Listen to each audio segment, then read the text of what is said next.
Comment permettre à la femme handicapée burkinabé d'avoir facilement accès aux services de santé et des soins appropriés? Et plus généralement, comment améliorer les conditions d'existence de la femme handicapée? Tel est le questionnement qui préoccupe l'Union nationale des femmes handicapées du Burkina. Quand on parle de difficultés, il y a plusieurs types de handicaps. Moi, par exemple, je suis malentendante. S'il n'y a pas quelqu'un pour noter pour moi ou pour l'interpréter, ça veut dire que ça va être difficile de converser avec le médecin. Également, si vous prenez les femmes aveugles, il faut qu'elles puissent accéder au bâtiment. Il n'y a pas de signalisation. Si on prenait la femme handicapée motrice, il y a le problème de rampe d'accès. Il y a le problème des tables pour les soins et pour toutes ces prestations sanitaires. Ce sont des constats sur le terrain qui nous ont amenés à penser que ce serait bon. On lance cette initiative afin d'attirer l'attention de tous ceux qui peuvent nous aider à améliorer notre situation.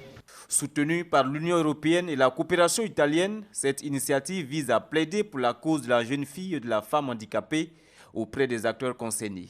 Il y a eu beaucoup de projets qui ont été examinés et c'est les projets vraiment les plus fiables qui ont été retenus. C'est à cause de l'intérêt que ça peut apporter, surtout à la spécificité de la femme handicapée, qui a fait que le comité qui a été mis en place avec la coopération italienne a retenu ce projet.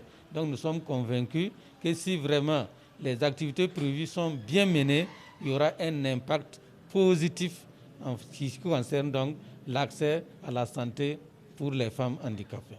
Les défis sont nombreux et sur le terrain, ces femmes attendent de donner le meilleur d'elles-mêmes pour atteindre l'objectif recherché. Comment cela se passe concrètement? Il y a la formation des partenaires, la formation de ceux qui vont mettre en œuvre les services de santé, comme les responsables des cliniques de santé, comme également aussi les gens au niveau des mairies. Il y a des gens qui sont dans la gestion des projets et des programmes. Si ces gens ne savent pas ce que nous attendons d'eux, comment vont-ils penser à intégrer nos besoins dans la théorie pour la mettre en pratique? Les bénéficiaires se disent satisfaits de l'impact de ce projet dénommé Combler l'écart. Un projet qui devrait permettre aux autorités, selon elles, de mieux connaître les difficultés des femmes handicapées, surtout celles liées à leur santé. La rencontre a été l'occasion pour l'Union nationale des femmes handicapées du Burkina de faire un don de matériel à leurs membres pour lutter contre la COVID-19.